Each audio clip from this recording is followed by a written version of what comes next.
പാലക്കാട് കൊഴിഞ്ഞാമ്പാറയിൽ രണ്ടാം ക്ലാസ്സുകാരിക്ക് ദാരുണാന്ത്യം. രണ്ടാം ക്ലാസ്സുകാരി മിസ്രിയെയാണ് മരിച്ചത്. സ്കൂട്ടറിൽ നിന്നും വീണ കുട്ടിയുടെ ശരീരത്തിലൂടെ ബസ് കയറി ഇറങ്ങി. പിതാവിനൊപ്പം സ്കൂളിൽ പോകുന്നതിനിടെയായിരുന്നു ഈ അപകടം.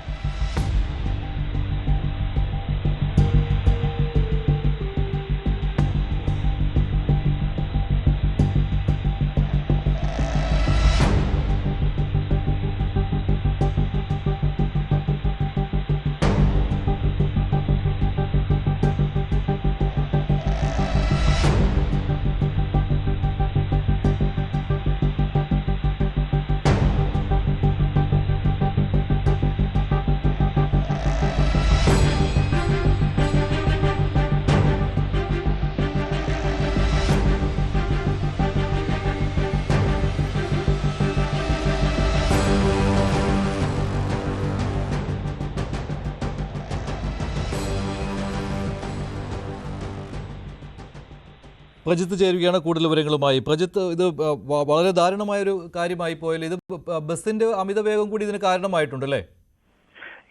മഞ്ജുഷ, ഇന്ന് രാവിലെ 9:30 കൂടിയാണ് പിതാവിനോടൊപ്പം സ്കൂളിൽ പോകുന്ന Kozhinjampara Saint Paul's English medium സ്കൂളിലെ 2ാം ക്ലാസ് വിദ്യാർത്ഥിയാണ് മിൻസിയ. സ്കൂള് അച്ഛനോടൊപ്പമാണ് സ്കൂളിൽ പോയിക്കൊണ്ടിരിക്കുന്നത്. കൊഴിഞ്ഞാമ്പാറ അത്തിക്കോടിന് സമീപം വെച്ച് ഒരു ഓട്ടോറിക്ഷയെ ഓവർടേക്ക് ചെയ്യുന്ന ഇടയിൽ സ്കൂട്ടർ തട്ടി വീഴുകയും കുട്ടി തെറിച്ച് റോഡിലേക്ക് വീഴുകയും പുറകെ വന്ന ബസ് കയറിപ്പോവുകയാണ് ഉണ്ടായിരുന്നത്. ആ ബസിന്റെ അമിതവേഗം ആണ് എന്ന് നമുക്ക് പറയാൻ പറ്റും. അതാണ് ഇന്ന് രാവിലെ സംഭവിച്ചത്. കുട്ടി മൃതദേഹം ഇപ്പോൾ പാലക്കാട് മെഡിക്കൽ കോളേജിൽ പാലക്കാട് ജില്ലാ ആശുപത്രിയിൽ കൊണ്ടുവന്നിട്ടുണ്ട്. പക്ഷെ അവിടുത്തെ കുഴിയും ഈ മേഖലകളിൽ കുഴിയുണ്ട് എന്നാണ് അവിടുത്തെ പ്രാദേശിക ആൾക്കാരുടെ പ്രതിഷേധവും ഇപ്പൊ അവിടെ തുടർന്ന് നടന്നിരുന്നത്. അവിടെ ഓട്ടോറിക്ഷ പെട്ടെന്ന് ബ്രേക്ക് ഇടുകയായിരുന്നു. ഓട്ടോറിക്ഷ പെട്ടെന്ന് ബ്രേക്ക് ഇടുകയും ബാക്കിൽ വന്ന ഇരുചക്ര വാഹനം ഓട്ടോയുടെ ബാക്കിൽ തട്ടുകയുമാണ് നമുക്ക് CCTV ദൃശ്യങ്ങളിൽ നിന്ന് മനസ്സിലാക്കാൻ കഴിയുന്നത്. മഞ്ജുഷ്, ശരിയാണ്. എന്തായാലും അതിദാരുണമായ ഒരു സംഭവം തന്നെയാണ് കൊഴിഞ്ഞാമ്പാറയിൽ ഉണ്ടായിരിക്കുന്നത്.